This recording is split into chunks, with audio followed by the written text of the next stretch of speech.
What's up, guys? So we're back at the shop. Friend with me. So yeah, you guys probably gonna be a little pissed off at me. Oh, dang. I don't know how long I've been under there. Oh, hey, what's up, y'all? Oh, yeah. Okay. Whew.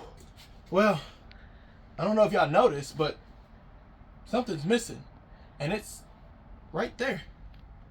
And I don't know if you guys are interested or wonder why I'm stuck underneath this hood and why that's not in here. If you like, share, subscribe, and especially if you comment so I can get back with you guys, man, you can find out what's going on with this project over here with her second V. See you later, guys. Okay, so as y'all see, that this thing is together now. So I really did want to bother y'all with putting the accessories back on because that's anybody can do that. So basically, the only difference is that liquid filter tensioner. So what it was doing was this pulley was more over here, like right underneath the blower pulley, which is yeah, no good. No, I lied. This was too close to the underdrive pulley. So obviously had to move that over to make things work, but like I said, she's basically put together. So now what we're working on is trying to get this on the back of that. Oh, gotta sneeze. So one thing that I didn't take into consideration is on the LSA and LS9 are the two cranks that are different.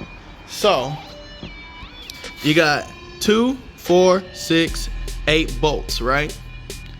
But the market crank, unless you probably specify it if it's like a custom crank or something, right? This is what you get: 2, 4, 6. So I was like, ah. So since I have a Camaro here, I'll pull up the Camaro's flex plate. Oh. 2, 4, 6. But the difference is they only have 3 bolts. 1, 2, 3. So with that being said, we had to make another run to Summit. Ugh, good God. So this is the one we end up getting.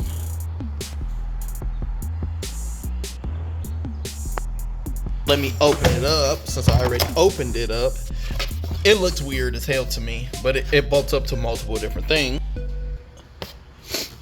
This is literally, I think, just about the same one that it is at Circle D. It's just Circle D's is a little nicer.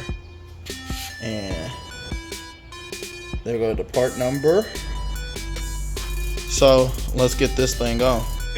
So obviously engine side, right? So it will go just like this because engine side is right there. So let me get that set on there. I'm gonna give me a block of wood and smack it with the mallet. Jesus. Well, guess I didn't have to smack that on there. It just literally just slid right up on there. Well, it makes my life easier. All right, so let's get some ARP flex plate bolts. Jesus, let me slow down. All right, so I just took them out the package. I'm just gonna go ahead and throw some ARP lube on them, do them one by one, put them back in there, and then we're gonna get ready to torque them down. And also, so I don't forget to tell y'all, you put the ARP lube behind the head, so what would smash against the flex plate, and then you put this on the threads. So just like that. All right, so it's a 1/2 inch 12 point. So y'all not gonna watch me do this, but I'm just gonna tighten all these down by hand, and I'm gonna come behind it with the torque wrench. Also, for some of y'all that don't know, that flex plate, once you get to a certain torque, it's gonna want to spin. So as you can see, I got my breaker bar on this idler in here to hold itself so it won't spin. So let's get it breaking loose and let's go to the next step. All right, guys, as you can see, I'm working on this video.